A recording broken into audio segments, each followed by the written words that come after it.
if I may sum up the points that you've raised, I think, and that was part of my thinking and my sort of ideas when I was trying to reflect on the cultural mediation, that cultural mediation is a journey of learning journey of transformation. They transform as you go, and of course you have to bridge, you have to negotiate, you have to deal with a lot of things, but it is a learning that change you and of course your perspectives towards other stuff and other people. I think mediation process, to my mind, is a process of intercultural transformation and of course a learning resource. And it refers to socially constructed spaces. It refers to a new space, social space, that we deal with other people, we negotiate, we communicate.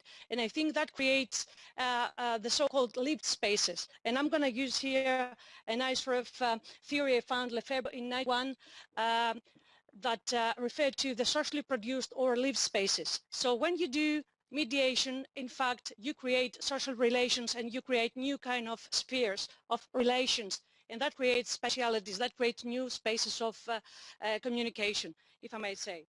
And of course, another,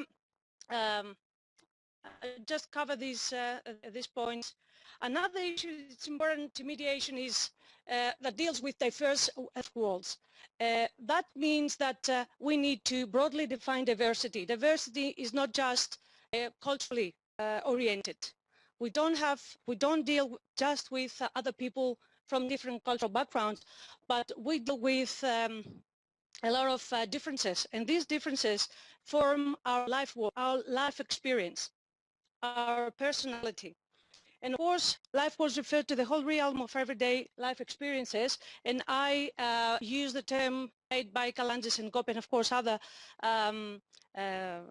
researchers to depict the set of habits, behaviors, values, interests which are implicitly present, because they seem so obvious to insiders that they don't need saying.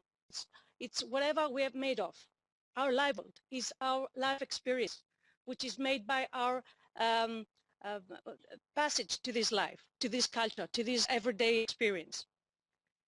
And of course, as I said, we need to have a broader definition of diversity, and that is going to illuminate the experience of mediation that we have as persons. I mean, cultural mediation or intercultural mediation refers to any interpersonal communication in our everyday lives. We all are, cultural mediators in one sense. So that's important to be realized. And of course, when we're referring to differences, we're referring to material differences, corporeal and symbolic. So we have a whole array of differences, and we have to learn how to deal with this.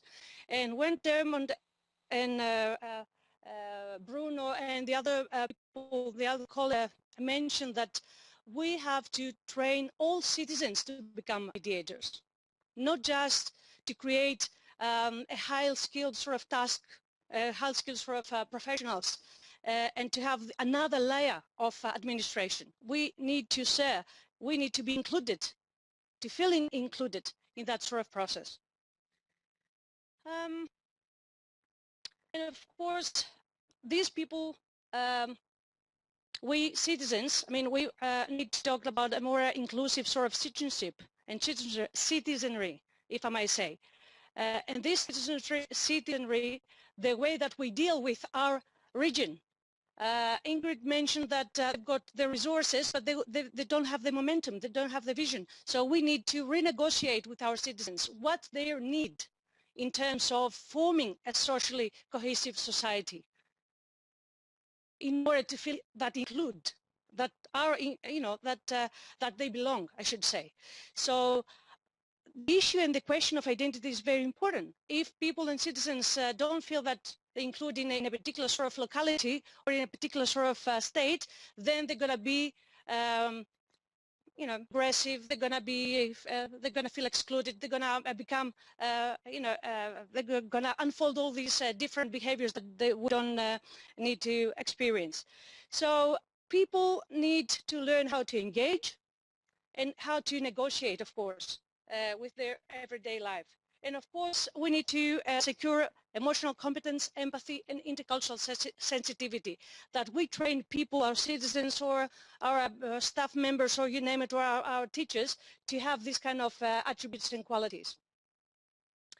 Now, I think going to a small sort of hint about mediation process, to my mind, is a unique convergence where newly formed specialities and the participants' life world constructs of values, beliefs, and principles come together. It's a wholly new space of life, of living experience, of relations, and of course, too many other stuff. Now, the intercultural mediator, I should conclude with two main points about the intercultural mediator, their role and their sort of passage from this society. I think it's both the mediators, reflective practitioners who need to be trained in order to have certain competences like intercultural competence, namely skills, knowledge and attitudes and so forth. And of course, a second point that I need to raise is that these people are intercultural learners who know how to communicate and liaise and act as bridges for cross purposes. So it's all about trying to pinpoint certain attributes and qualities to these people, because these qualities and attributes refer to all citizens. So if we need to create a more inclusive society, we need to become more alerted on these issues. And I think I should stop here because I need to moderate myself as well. I just wanted to discuss these main issues, that mediation is a new land of, a new space of social activity.